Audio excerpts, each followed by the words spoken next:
Page number 81 and 82, Unit 4.1, The Nightingale and the Nobleman, Exercise Pointers. Question number first. Read the story and say whether the following statements are true or false. कथा वाचा आणि खालील विधान चूक की बरोबर ते सांगा. Sentence A. No bird likes to be shut up in a Kaij.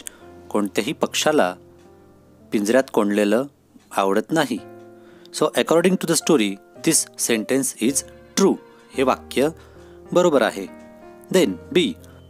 The noble man was rich and happy.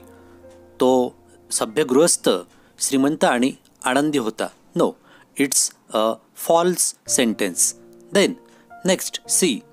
The nobleman did not set the bird free. त्या सभ्यगृहस्थाने त्या पक्षाला सोडले नाही. It is also false sentence, कारण त्या माणसाने त्या पक्षाला सोडलं होतं. Then D.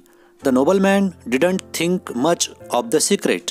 Yes, it is true sentence. त्या सभ्यगृहस्थाने त्या पक्षाने दिलेले जे काही सल्ले होते आनंदी राहण्याचे रहस्य, त्याच्यावर विचार केला नाही जास्त. Then E. The nightingale had rare diamonds under his wings. So according to the story there were not any diamond under his wings. त्या बुलबुल पक्षाच्या पंखाखाली कोणतेही हिरे नव्हते. So it is a false or wrong sentence. Then F. The nobleman believed that the nightingale had diamonds.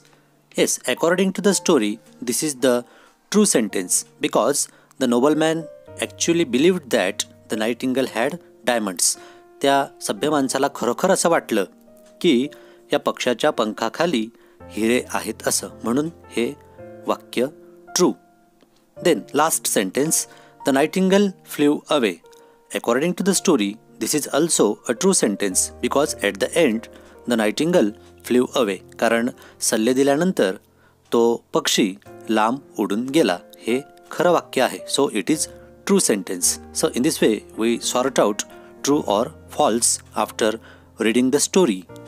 Then question number 2. Solve the following puzzle. खालील शब्दकोड सोडवा. The letters in the pink boxes form the name of the bird in the story. Pink box, जे काही गुलाबी रंगाचे जे काही boxes आहेत, त्या बॉक्समधल्या अक्षरांनी कथेतील पक्षाचं नाव तयार होतं आहे. Use the letters given on the right and the letter in the pink box to make words from the story.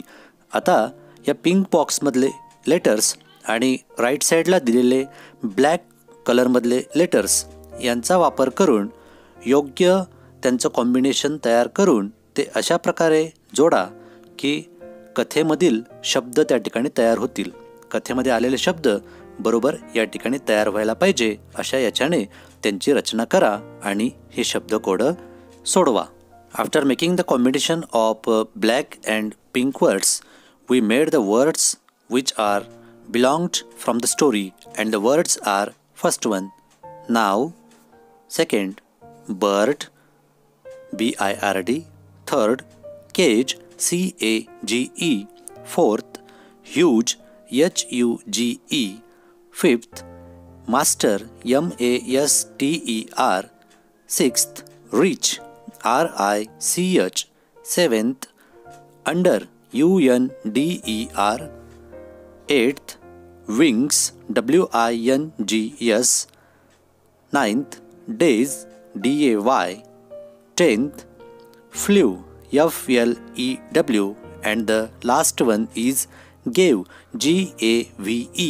In this way we arranged and made the proper combination of the words to make the words from the story.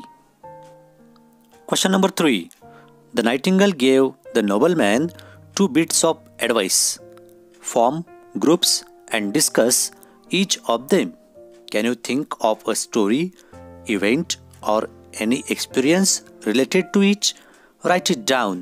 Try to find similar sayings or proverbs in your mother tongue. आता या कथेमध्ये त्या बुलबुल पक्षाने त्या सभ्य माणसाला 2 सल्ले दिलेत आणि मग तुम्ही ग्रुप तयार करा आणि गट तयार केल्यानंतर त्या दिलेल्या प्रत्येक सल्ल्यावर चर्चा करा आणि त्या दिलेल्या सल्ल्याशी संबंधित एखादा अनुभव, एखादी कथा किंवा तुमचं वैयक्तिक एखादा एक्सपिरियन्स असेल तर तो या ठिकाणी लिहायचा आहे. आणि जे प्रोव्हर्ब्स या ठिकाणी वापरलेले आहेत, ज्या म्हणी, त्या म्हणी तुमच्या मातृभाषेमध्ये त्याच्याशी मिळत्या जुळत्या अशा म्हणी या ठिकाणी तुम्हाला लिहायच्या आहेत. We can discuss on the bits of advice and first of them is never cry over spilt milk. म्हणजेच घडून गेलेल्या घटनेवर पश्चात्ताप करत बसू नये. So the example I prepared here, that is, few days before my close friend demanded 100 rupees. He really was in need, but I thought that he is lying, so I neglected his demand. After few days, I went to his home. Then his mother told me that he was in need of money. At that time, I felt very sad. I began to sob. Then auntie told me to keep patience. In future, I should trust him. She also told me it was not used to cry over spilt milk. म्हणजेच जी गोष्ट घडून गेली त्याच्यावर आता पश्चाताप करत बसू नकोस असं आंटींनी मला त्यावेळेला सांगितलं. Then the another bit of advice is never trust idle words. गोड बोलणाऱ्याच्या किंवा त्याच्या निरर्थक शब्दांवर कधीच विश्वास ठेवू नये. So I formed the example as follow. I am poor in maths, then other subjects. So I asked my friend to do help and make me understand the problems. One of my friends always completes his homework of math. He told me that he will explain me how to solve the problems. So I was relaxed. But one day when I went to his home without informing him, I was surprised. I saw that he was solving the problems from guide. Actually, he himself was copying them. He didn't know how to solve the problems. At that time, I realized that I shouldn't trust the idle words of my friend. म्हणजे मी त्याच्या शब्दांवर विश्वास ठेवायला नको होता, कारण तो स्वतःच गणितं गाईडमध्ये बघून सोडत होता. त्यालाच ती गणितं सोडवता येत नव्हती, तर तो मला कुठून समजवणार आहे. So in this way we can write down other experiences also. अशा ह्या दोघंही सल्ल्यांच्या बाबतीत, दोघंही उपदेशांच्या बाबतीत आपण वेगवेगळ्या घटना उदाहरण दाखल लिहू शकतो.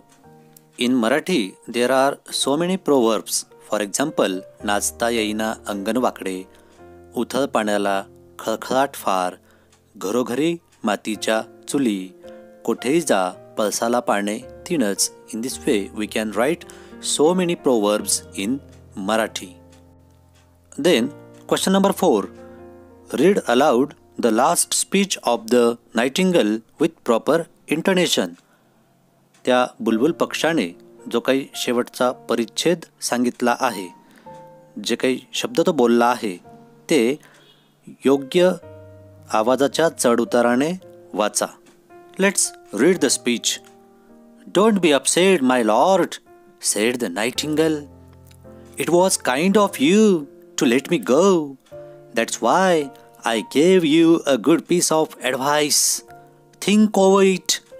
The first thing I said was, don't cry over spilt milk. I am already far away from you. You can't catch me again. Then why make yourself unhappy about it? Secondly, how can an ordinary bird like me have diamonds under his wings? Those were just idle words of mine. It's a mistake to trust such words. Use my bits of advice and be happy. Farewell. Question number 5. Use the given words in place of the highlighted words and translate each sentence you make. आता खालील वाक्यांमध्ये काही highlighted म्हणजे वेगळ्या रंगाने दर्शवलेले शब्द आहेत.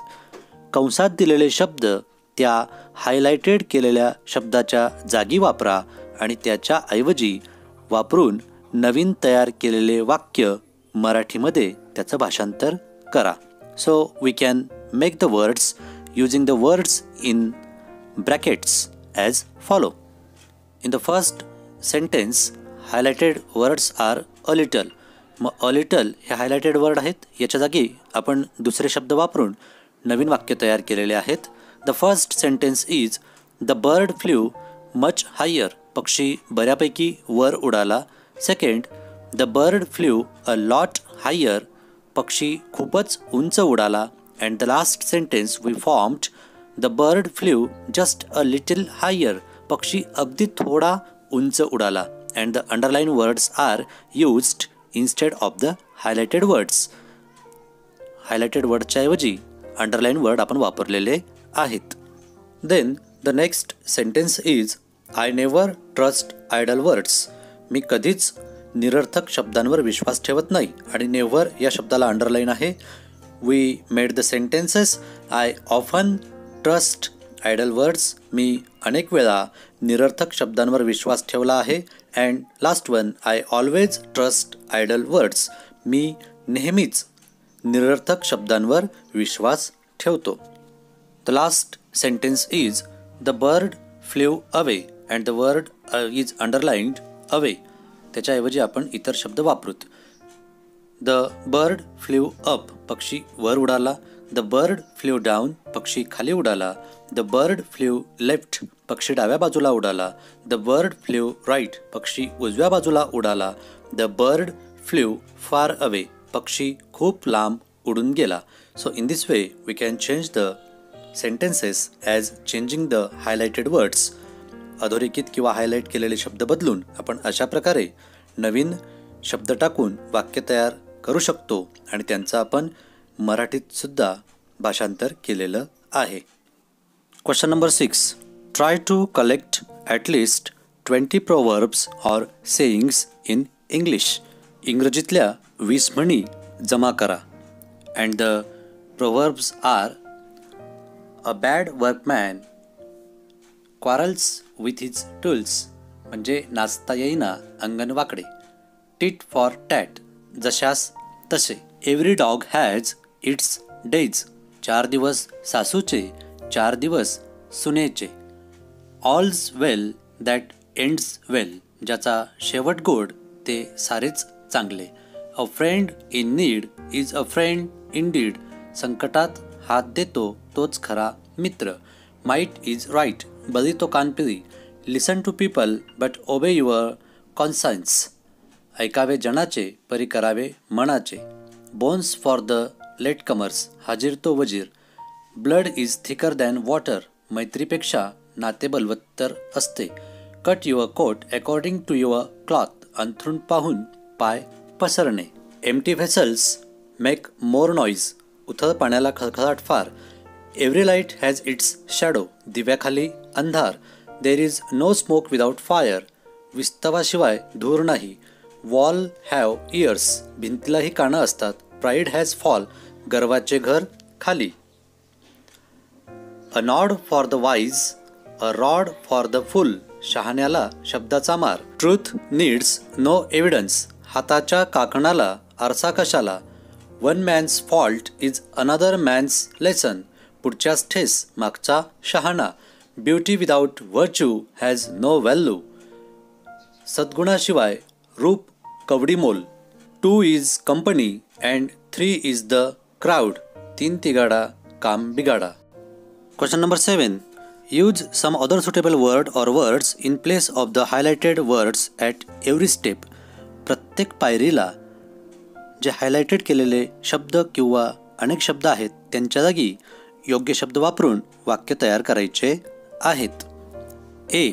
If you let me go I will tell you the secret of happiness. आता या वाक्यातील द सिक्रेट ऑफ हॅपीनेस हे शब्द हायलाइट केलेले आहेत. ते आपण बदलून लिहूयात आणि ते बदललेले आहेत. If you let me go I will tell you how to throw a ball. आता हायलायटेड केलेले टेल आणि how to throw a ball या दोन्ही ठिकाणी आपण बदलूयात. If you let me go I will give you 5 beautiful flowers. नाव go, give and 5 beautiful flowers. These words are highlighted, so we will have to change them. आपल्याला आता हे बदलावे लागतील. And the sentence is, if you let me come, I will show you the tourist points. In this way, we have changed the highlighted words at every step. प्रत्येक स्टेपला आपण highlight केलेले शब्द बदलून नवीन वाक्य, अर्थपूर्ण वाक्य तयार केलं आहे. Then B, how stupid of me. The word stupid is highlighted and we will have to change it. आपल्याला तो बदलावा लागेल. So, how clever of me. Clever आणि me हे दोघं हायलाइटेड आहेत, ते दोघं आपण बदलूयात आणि वाक्य होईल how cool of you. You can make any other sentence of your choice. तुम्ही तुमच्या आवडीचे इतर सुद्धा वाक्य बनवू शकतात. C. The nobleman watched as the bird flew away. The word flew is highlighted. Flew हा शब्द हायलाईट केला आहे, तो बदलूयात. जे येलो कलरने जे हायलाईट केलेले आहेत ते शब्द आपण पुढच्या वाक्यात बदलणार आहोत, हे लक्षात ठेवा. So the next sentence is the nobleman watched as the bird went away. नाव bird and went this will be changed. The nobleman watched as the duck swam away.